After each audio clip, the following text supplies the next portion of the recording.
بسم اللہ الرحمن الرحیم۔ السلام علیکم پیارے بچوں، آج ہمیں سبق نمبر 7 پڑھنا ہے جو مولوی عبدالحق صاحب نے لکھا ہے۔ سبق کا نام ہے گڈری کا لال نور خان۔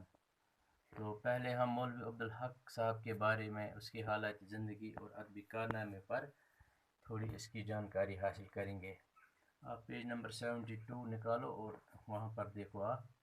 بابائی اردو مولوی عبدالحق 20 اگست 1870 عیسوی کو میرٹھ کے ضلع ہاپڑ میں پیدا ہوئے، یعنی ضلع میرٹھ کے ہاپڑ نامی قصبہ میں پیدا ہوئے۔ ابتدائی تعلیم اپنے وطن ہی میں حاصل کی، اس کے بعد آپ نے علی گڑھ کالج سے BA پاس کیا۔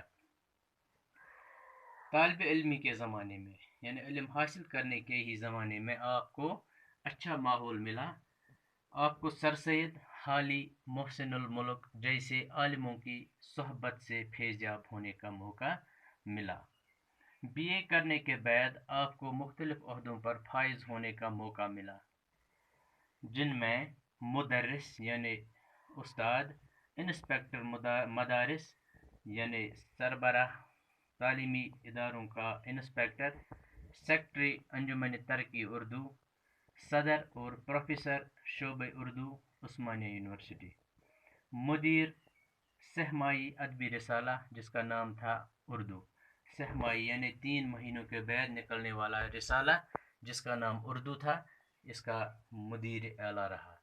نوکری سے سبکدوش ہونے کے بعد آپ دلی آئے اور یہاں اردو کی تعلیم و ترقی کے لیے کتابوں کی اشاعت کا کام بڑے پیمانے پر شروع کیا، یعنی کتابوں کی چھپائی کا کام بڑے پیمانے پر شروع کیا، اور کتابوں کا ایک بڑا ذخیرہ انجمن ترقی اردو کے کتب خانے کے لیے اکٹھا کیا، انجمن ترقی اردو۔ لیکن افسوس کہ 1947 عیسوی میں فسادات پھوٹ پڑے اور یہ کتابوں کا ذخیرہ تباہ ہو گیا۔ پھر تقسیم ملک کے بعد آپ کراچی پاکستان ہجرت کر کے چلے گئے اور وہاں انجمن ترقی اردو کا کام نئے سرے سے شروع کیا۔ وہاں اردو کا ایک کالج قائم کیا اور دل و جان سے اردو کے کاموں میں مصروف ہو گئے، اور وہیں 16 اگست 1961 عیسوی کو انتقال کر گئے۔ آپ کی ذہانت اور قابلیت کے نتیجے میں الہ آباد یونیورسٹی نے LLD اور علی گڑھ یونیورسٹی نے D.Litt کی ڈگری اعزازی ڈگریاں دے کر آپ کی مجموعی خدمات کا اعتراف کیا۔ اس کے بعد ادبی خدمات میں دیکھتے ہیں۔ مولوی عبدالحق کو بابائی اردو کہا جاتا ہے کیونکہ انہوں نے زندگی بھر خلوص نیت اور انتہائی جوش و جذبے سے اردو زبان و ادب کی خدمت کی۔ اردو ادب میں قدیم کتابوں کی تدوین، ترتیب اور اشاعت کا کام آپ کا بڑا کارنامہ ہے۔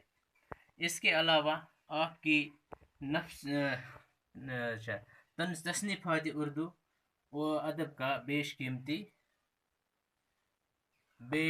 قیمتی سرمایہ ہے، جن میں تنقیدات عبدالحق، مقدمات عبدالحق، چند ہم اثر، خطبات عبدالحق، اردو قواعد اور انگلش اردو ڈکشنری بہت ہی اہم ہیں، یعنی یہ اس کی کتابیں ہیں جو اہم کتابیں ہیں۔ مولوی عبدالحق ایک محقق، سوانح نگار، زبان دان، لغت نویس، قواعد دان اور صاحب طرز انشا پرداز تھے۔ آپ کی تحریروں پر حالی کا سب سے زیادہ اثر ہے۔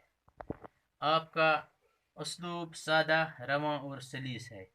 آپ مشکل زبان لکھنے والوں کو اردو کا دشمن کہتے تھے اور آسان زبان لکھنے پر زور دیتے تھے۔